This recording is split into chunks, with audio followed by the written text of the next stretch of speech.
Hey everyone, your boy NotoriousSA back for a quick second update. I'm going to put this in the front of the actual segment, but I recorded this on Saturday. I forgot about it because I took a Macrodose and didn't remember I had it. Made a couple of language mistakes. There'll be a section where I'm talking about when you hear hoof prints, think horses, not zebras. I just messed that up, just as an aside. Also wanted to say, as a quick aside, when I recorded that, the news about the events in Israel had not come out yet. I just want to say I stand strong with the people of Israel, and I hope they take down Hamas as quickly and thoroughly as possible. The United States should stand with Israel and its allies abroad. However, going into this episode, I wasn't sure what to talk about, but this real quick explanation about what I'm seeing on the left, I think is helpful. And you'll see in the podcast I'm talking about two sides having different incentives for different issues. What we're currently seeing is the far left side of the liberal Democratic Party coming out in defense of what happened in Israel, as in the Hamas militants are freedom fighters who are resisting occupation, which, by the way, is just a garbage take all around for people who don't understand both the factual history of what's happened in Israel and Palestine and also where we're at currently. But the fact of the matter is that the majority of the Democratic Party has come out in support of Israel, and I believe, as far as I know, the Republican Party has as well. And there is a small but loud and vocal minority who want to defend Hamas and attack Israel. Part of that is in my talk later on in this podcast about the incentive structures, whereas the majority of Democrats will be on the side of Israel when the vote comes up for it regardless, right? As opposed to now, the majority of Republicans oppose helping Ukraine. That leads me into that talk about the incentive structure that's there. But just a little quick aside, thanks to everyone who listens, appreciate it. I hope to have another episode soon. Enjoy the main show. Oh, baby.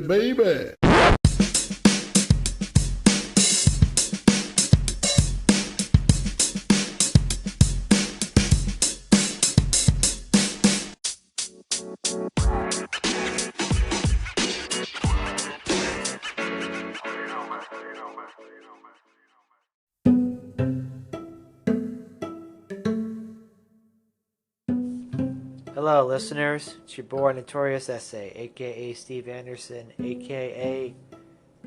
nominee for Speaker of the House. Hope you've all had a good time doing whatever you're doing, and I'm out here doing whatever I'm doing, but, we don't need to waste time. Let's get down right to it. Things are crazy right now. 2020 was definitely crazier in a lot of aspects. And we're definitely way better off than we were 3 years ago, but things are still kind of crazy, you know? You know what I mean? The pandemic is essentially over. COVID is just now part of our daily lives, and it is still a deadly disease, but it is one that is managed through vaccination and people taking responsible precautions like we do with all diseases. It doesn't feel like 2019, though. Though apparently I just heard today, based on the new jobs report in which we've gained over 300,000 jobs, that the hospitality industry is back to its pre-pandemic levels of employment. So, in a lot of ways, we're back to normal, whatever normal was or is, or whatever you want to think of it as. But the pre-pandemic mindset, right? Pre-pandemic 2019, kind of think about where we were. Donald Trump's the president. It's not going well, obviously. Elections are turning against him, obviously. People believe he's careening towards a disastrous re-elect. He has his first impeachment hearing about Ukraine, which is a story that will become very relevant later on, much to our chagrin. But people were still, going about their day, and we're going to work, and many of us were working in an office at this point. I wasn't, but that's a separate story. Most people were working at an office somewhere doing something. And then, for about a year or 2.5, everything got disrupted. We had unnatural layoffs, a large amount of money pumped into the economy, on top of several election cycles in which many people running for office were espousing nonsense beliefs and were trying to do things to undermine confidence in the vote. But we got through all that, right? We got through all of that stuff, and we're currently where we're at today, year of our Lord 2023, here in October. And while things appear to be on paper in better shape than they were, for many people, we don't feel like it. It doesn't feel like 2019, much less does it feel like 2013 or 2003. Obviously, we grow and times change and we move on. But for some reason, this particular moment feels a bit much. There's a lot going on. Part of the reason I think we feel that way is that while before we had just begun the beginning of the information revolution, where we were able to get things pumped on radio and television, now, and later on computers and the internet, now with all those things combined into one in a device to which I am currently recording this podcast, but now is responsible for a large part of our lives and what we carry and how we work, it's led to where we're at now, this particular political moment. I have a couple of screenshots I'd like to read from. One of which is a post I found on X, formerly known as Twitter. One on Reddit. I want to read the tweet first because I want to start off on a positive note. Positive depending on who you're talking to.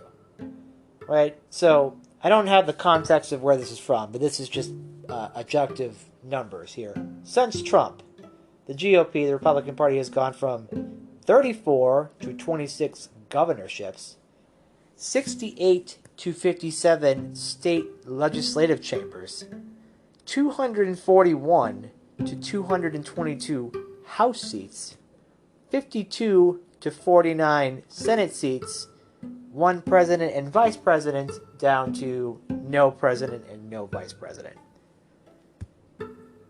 So, on an objective level, right, so put ourselves back in our little time machine that we were in earlier. January 20th, 2017, Inauguration Day. It is by far the peak moment of power for the Republican Party in this country. They were in dire straits after the Bush years. Obama came in, there was a wave. They were very scared about the future. They determined that he had to be a one-term president and they had to do very big things to have a foothold. And sure enough, the economy crashed. A very big recession. Who could forget high school graduation, and of course, for many people, some very tough years of our lives. If you worked in politics, you remember the Tea Party, the wave, the Republican wave that took over many state houses and changed many once Democratic districts into Republican ones. That later resulted in maps being drawn based on the 2010 census, which, fun fact, 2010 census is one of the best censuses ever conducted. Look it up. I'm a 2020 census guy, but that's just me. We had elections, Republicans won, and they got to draw political maps based on the population from the 2010 census. And in many places, it was very, very, very gerrymandered. Or gerrymandered, if you prefer the proper terminology. Basically, power was not evenly distributed. It happens in all states. Illinois, other Democratic states did it their way. Republican states did it their way, but because there was more Republican states, even though the Democratic states have more people, there's more overall states with lower populations that get certain amounts of representatives, so they were able to draw it in ways that allowed them to, have control of the House of Representatives, and then eventually the Senate. Now, when Donald Trump becomes president,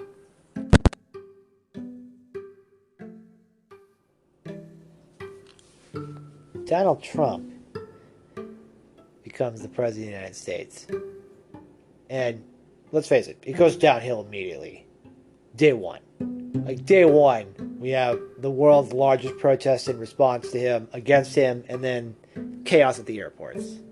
We all remember it. It all just went down immediately, and it basically, the best metaphor to describe it as, if it's a car being passed from person to person, and each driver says, hey man, there are guardrails out there, but you gotta be careful to drive it. Trump got in the car and basically hit the guardrail immediately and just started scraping it the whole way down. And that's how it started. You know, because of his behavior and the way people had to defend his behavior and his policies, some of which, let's be clear, there were actual policies, things that the government did while Donald Trump was president that were good, that he doesn't necessarily get to take credit for, but still happened. But him being who he was and all the things that happened that were bad were obviously going to be way more important in the story in general. No matter how else you wanted to slice it, there's no going away from it.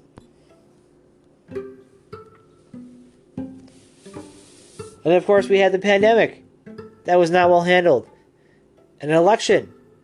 A loss he did not well handle. And then the coup. The attempted coup.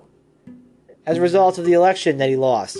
And of course, there was the disastrous after midterms of 2022, which all the hype turned into nothing. And Donald Trump also is now facing 4 different indictments across multiple jurisdictions for serious felonies, of which he is very likely to be convicted of at least one. Serious one. Currently in the process of having his business empire dismantled in the state of New York, the place where it was born and existed and thrived and grew and is core to the identity of Donald Trump's personhood, is being ripped away because it was a fraud, legally speaking, this whole time. And yet, we see the polls. We see the polling averages. We see him even or beating Biden in many places. People don't feel the economy is doing well. There's a disconnect. And here's where I bring in the post from Reddit. This is from subreddit True Unpopular Opinion. Trump is going to get reelected in 2024. Well, I'm not a Trump supporter. I'm having trouble seeing a scenario where he doesn't win next year. It's obviously not set in stone, and I honestly give it around 80% chance. To clarify, even if he is convicted before the election and isn't able to appeal it, which I doubt will happen, there isn't any law saying he can't run from prison. There doesn't seem to be any sign that it would dent his support. Meanwhile, Biden's AIDS issue isn't going to get any better in the next few months, and it's probably too late in the cycle for a serious primary challenger. And lastly, the polling right now isn't looking good for him. Yeah, it's early, but I don't think there's anyone who's unfamiliar with who Trump and Biden are. Now think about that last sentence. There's nobody unfamiliar with who Trump and Biden are. I mean, clearly, right? They are the current frontrunners, the last nominees. One is the President of the United States. One is the former President of the United States. Both are in the news all the time. One because one is the President of the United States, and one because the other one is facing all sorts of criminal accusations and makes public statements about them and has his own social media network and an entire political party apparatus dedicated to defending him. The result of which has been all of these elections going the wrong way.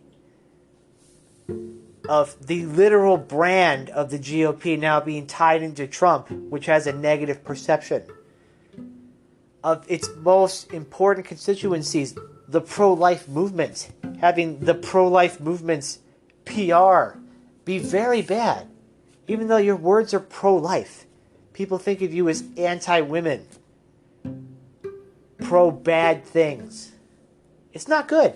It's not a good look. Younger voters are coming out in droves against you at near 90% levels in college campuses where they vote. I know you think college kids too busy getting high and partying, but no, they're super active. They register to vote and they vote. They wait in line. They vote by mail. Lots of people vote by mail. Voting by mail is great. I love voting by mail. It's super easy. It's super convenient. Our founders would have killed to have this system in place. The Republican Party's current strategy was to blame it for fraud and then suddenly change their minds and say we still need to do it somehow. And see, this is the other part of this thing too, right? Since Donald Trump lost the election, denying the legitimacy of elections is now part of the course for the Republican Party to dismiss allegations of incompetence, right? We're not incompetent, the system's corrupt. Of course, easy way to go about it.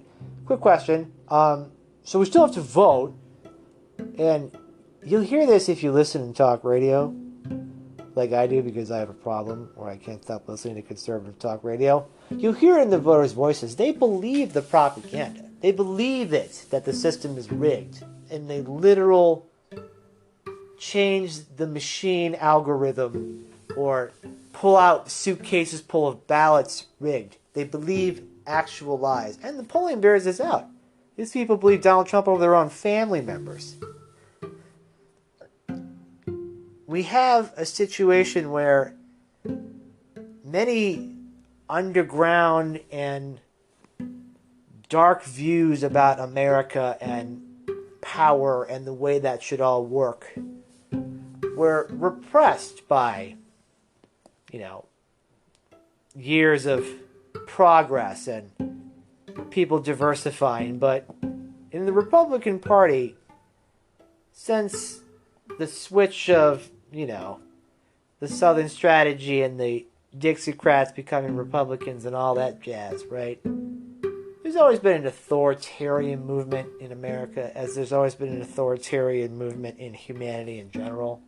In America, it's always been around, and it's always been, creeping its fingers into our government. And it's been a Herculean effort to put steps in place to get to where we're at today, which we still have so far to go. But really, the amount of progress that we made, if we told it to people years ago, from 50 to 100 to the beginning of this country, their minds would be totally blown. And I feel like we take it for granted almost, because we still live in a time where we can just be bombarded with terrible information all the time. But, when you really take a look at the overall bigger picture, humanity has done quite well in the last few hundred years. And I believe America is a direct response of that. Direct correlation with it, in fact. But, again, I digress. How is it possible that everything is going in one direction, but there is this perception that it's not, and that Donald Trump, a person who's clearly unfit for the presidency, has already been through the process of the campaign and done the office and lived through it, and we're all well aware of what happened? How is he polling even with Joe Biden, who sure is old, but he's clearly not incompetent? Clearly he's navigating deals and getting billions of dollars spent on infrastructure projects all across the country. He's pitching himself to Bidenomics, and they keep saying it's not working. And yes, there is a perception that the economy is not doing as well due to realistic factors. But unemployment's low, jobs are growing, and the news is full of factories opening and people cutting ribbons, which he's going to, and calling out the people who voted against the projects for doing so. He's doing all the right moves. Personally, I think the problem here, and it's not me who's been the first to document this, I assume, but I'm just saying it here, and, feel free to fact check me on it, but we've got an asymmetry problem. You know, in a world where we try to do things in a balanced mode because our system has operated in a way where there are while there are two sides and there are factions within those sides that can often, that more so now than I think ever, horseshoe their way together at the ends, and the middle people all sort of have to work everything out. But, you know, when you have this kind of division and people sort of work the way they do, the Democratic coalition involves different people than it did in 2003 and even in 2013.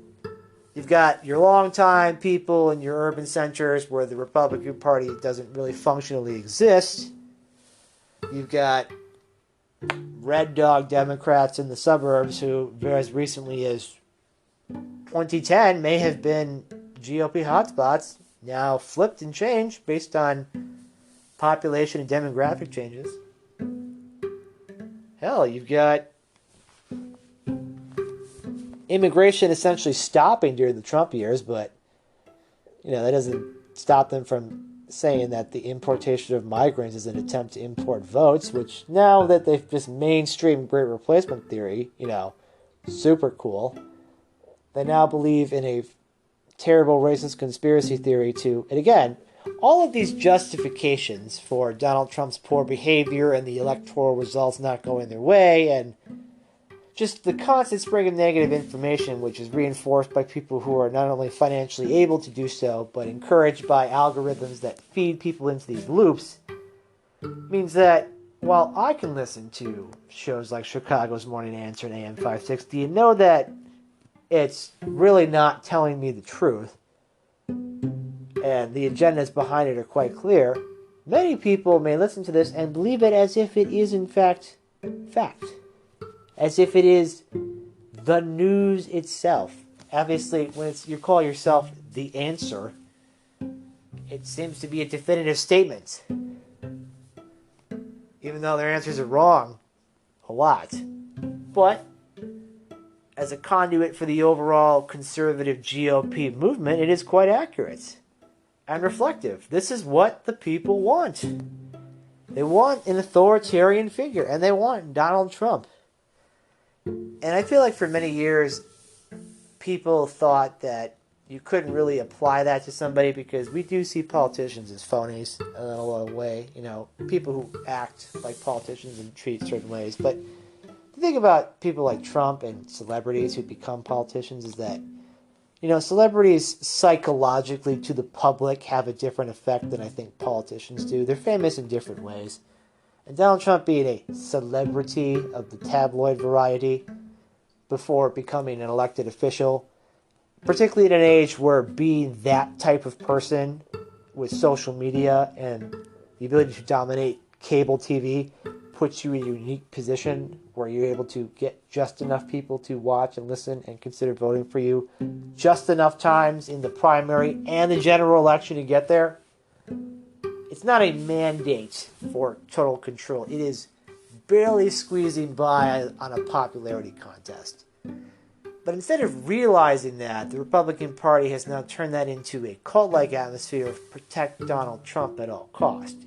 Whereas to retcon the past and project strength where there is none, thinking that you're acting in a beneficial way, but let's face it, projecting strength and getting your ass kicked means you're getting your ass kicked. And it's objectively happening. I'm in the background, have the TV on, and Chris Hayes is on at the moment. And there is a segment from Chris Hayes that I'm going to remember to link in here about special elections going Democrats' way. I want to remind you again, special elections, which is like only the people who really, really, really care about government come out to vote on a random Tuesday in an off-year election in May, have gone the way of the Democrats, which does not bode well for the overall future of the Republican Party. They're on TV looking ridiculous. Their incentive structure is completely broken to the point where now Matt Gaetz now has more power than the Speaker of the House, of which there is none because of people like Matt Gaetz. And now So reflexively, instead of blaming the people responsible, the overall party is going to blame the Democrats for siding with it, even though it is the hardline MAGA Republicans who are the embodiment of the Trump movement are the ones who caused this. It's lunacy by design. The reason that it feels crazy is that it's illogical and it has no real goal or endpoint, because it's just full of conflicting values, only held together by contrarianism and partisanship. That's it. That's the reason for all of this.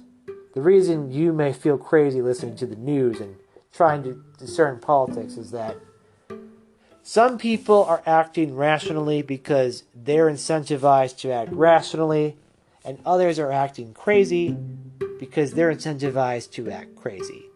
And in a world where we're trying to achieve balance between the two, trying to put things on the scale that are essentially apples and oranges, means that we can't make a really fair comparison. And it creates a distortion, which creates pessimism, which creates a sense of doom. Which is exactly what people like Trump count on, because that's the strategy that got him to where he was when he was president, by chaos and division enough to the point where he creates a plurality to use the system in place to do it. Which, frankly, that's a Republican technique as all this time.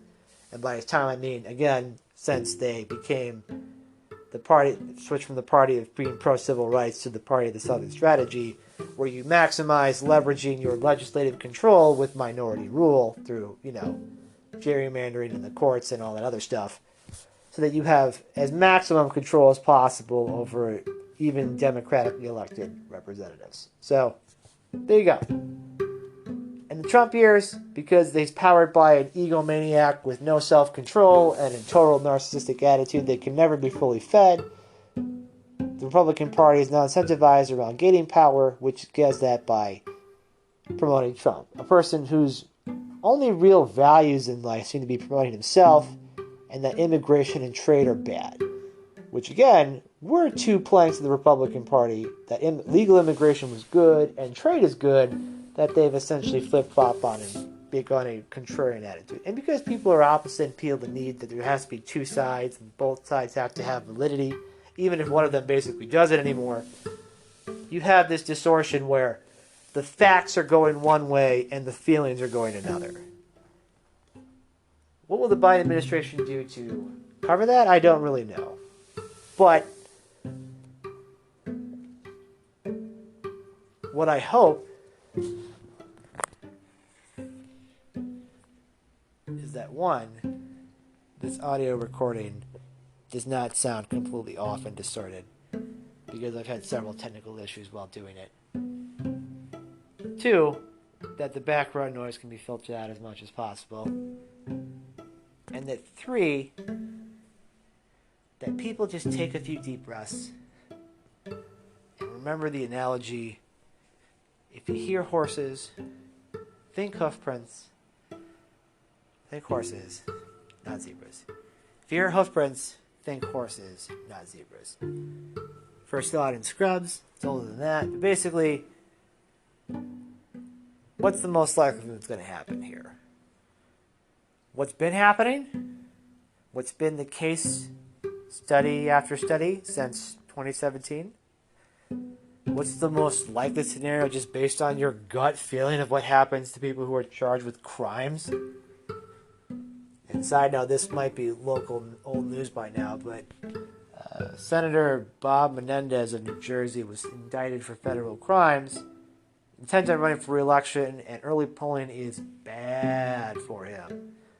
Often, it is bad for people who are convicted or accused of crimes. I should say accused. He's been accused. He went to trial something earlier and got a mistrial, and I guess they never refiled, but still, not great. But you see Trump and Ken Paxton accused of bad things, and their support goes up in the party. Because if he is being accused of bad things by the bad people, that means they must be fake or good or defensible. Either way, it's not him, Paxton Trump name your bad person is the problem. It's the system trying to get him that's the problem. Because they have to have an opposition, they have to have an enemy, and that is the Democrats and the Never Trump Republicans and the squishy moderates and blah, blah, blah, blah, blah. And again, because there's an entire ecosystem now between different websites and fundraising and small dollar donations where these people can outplay each other and you can win elections and have real power with honestly not that many votes, going on down from your congressional representative to your state representative and state senators. You know, these are things that have real power too, and those have real effects on things. And you know what we're seeing? We're seeing my cat meow. But we're also seeing legislative staffers and people who know the process lead one political direction and not the other.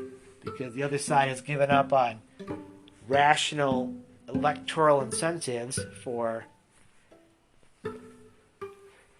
fame, trolling, contrarianism, mixed in with partisanship for financial and selfish reasons. It's a mixture of all of it. When I say it's going to be a rough decade for the GOP, it's because things like this are happening. It's because quantitatively speaking, in the near term, they are losing elections. They are losing experienced members who know how to win elections, who know how to govern, who know how to talk to the public, who know how to rationally think and know how to deal with conspiracies and nonsense.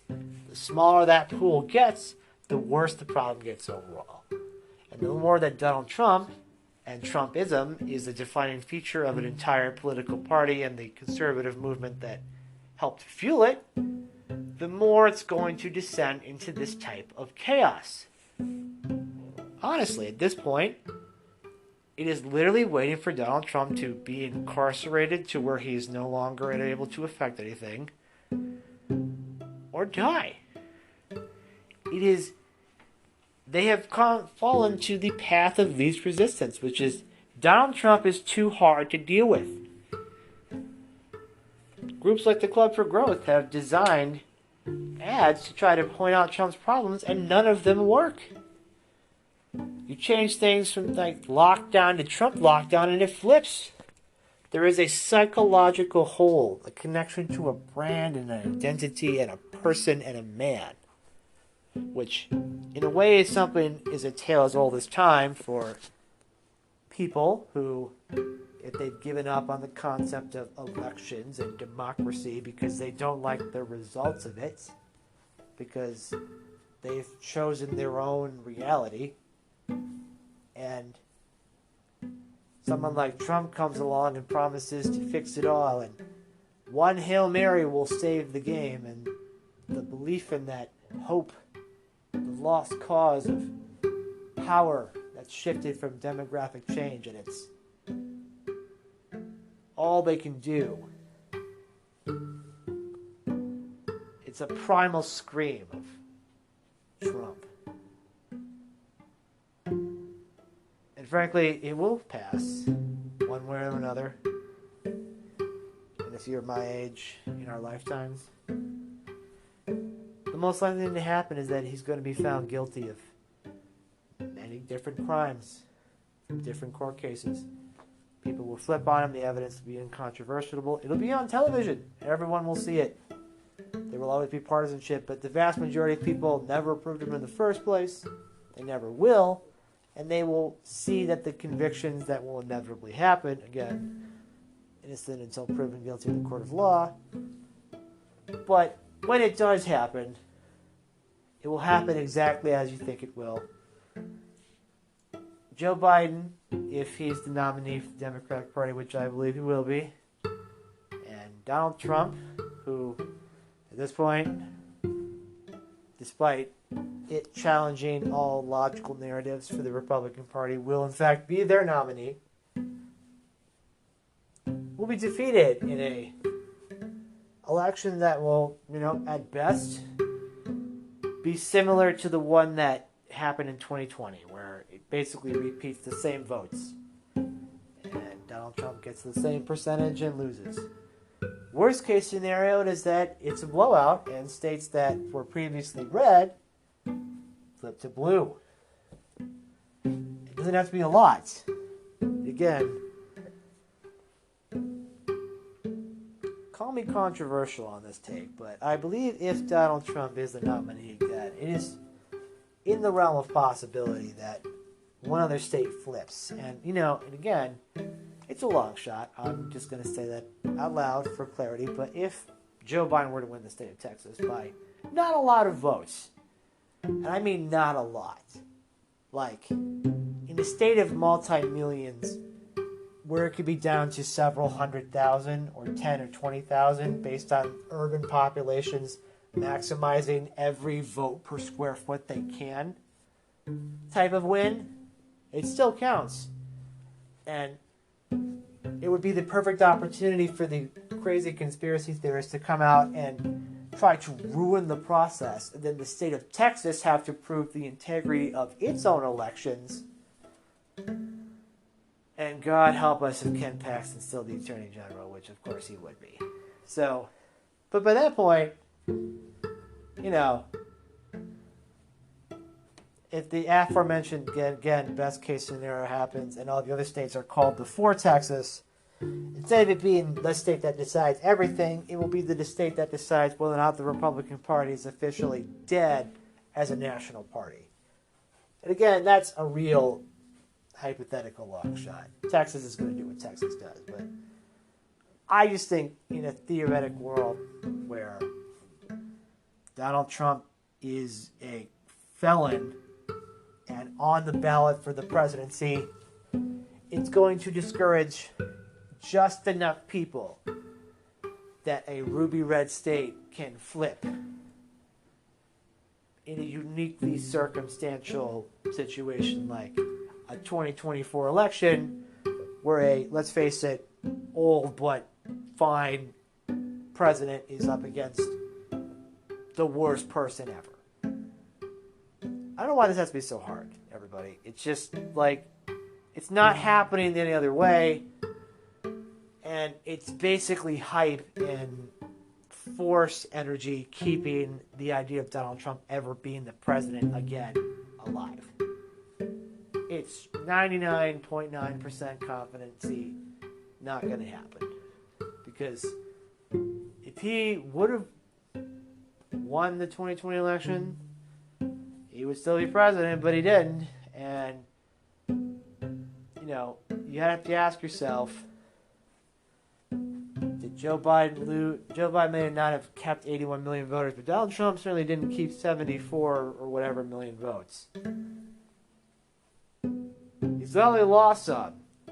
If anything, he generates more anti-Trump vote in the tens of millions alone, no matter who it is.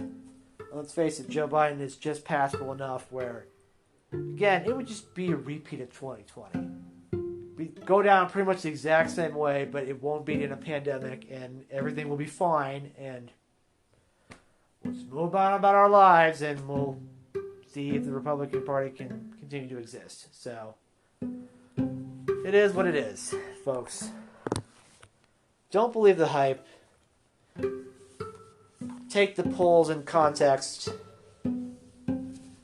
Think about it critically and understand that